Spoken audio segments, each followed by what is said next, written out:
Status within London. Both the City of London and the City of Westminster have city status, and both the City of London and the remainder of Greater London are counties for the purposes of lieutenancies. The area of Greater London includes areas that are part of the historic counties of Middlesex, Kent, Surrey, Essex and Hertfordshire. London's status as the capital of England, and later the United Kingdom, has never been granted or confirmed officially, by statute or in written form.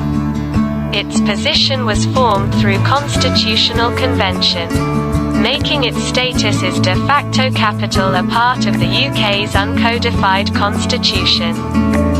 The capital of England was moved to London from Winchester as the Palace of Westminster developed in the 12th and 13th centuries to become the permanent location of the royal court, and thus the political capital of the nation. More recently, Greater London has been defined as a region of England and in this context is known as London. Districts.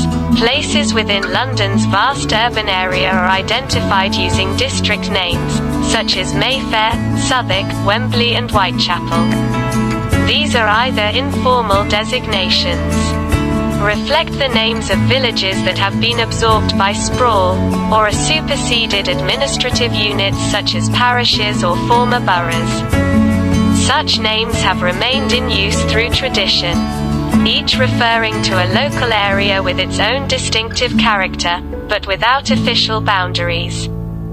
Since 1965, Greater London has been divided into 32 London boroughs in addition to the ancient City of London. The City of London is the main financial district, and Canary Wharf has recently developed into a new financial and commercial hub in the Docklands to the east. The West End is London's main entertainment and shopping district, attracting tourists. West London includes expensive residential areas where properties can sell for tens of millions of pounds. The average price for properties in Kensington and Chelsea is over £2 million, with a similarly high outlay in most of central London. The East End is the area closest to the original Port of London, known for its high immigrant population, as well as for being one of the poorest areas in London. The surrounding East London area saw much of London's early industrial development. Now, brownfield sites throughout the area are being redeveloped as part of the Thames Gateway, including the London Riverside and Lower Lee Valley, which was developed into the Olympic Park for the 2012 Olympics and Paralympics.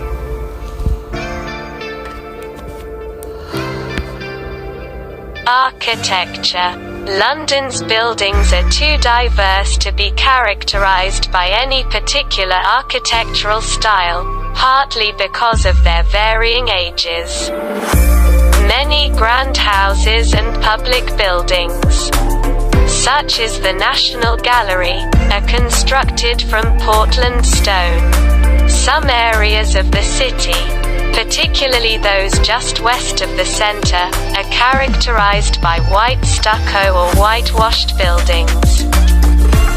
Few structures in central London predate the Great Fire of 1666, these being a few trace Roman remains, the Tower of London and a few scattered Tudor survivors in the city. Further out is, for example, the Tudor period Hampton Court Palace, England's oldest surviving Tudor palace, built by Cardinal Thomas Wolsey in about 1515.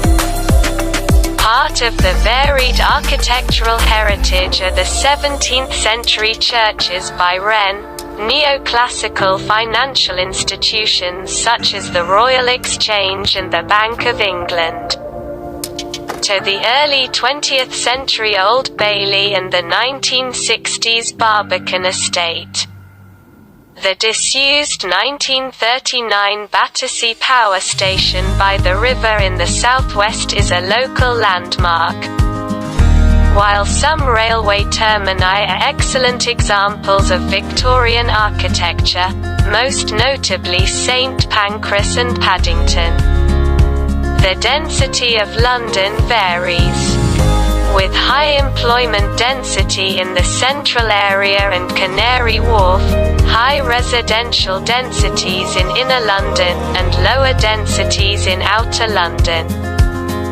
The monument in the City of London provides views of the surrounding area while commemorating the Great Fire of London, which originated nearby.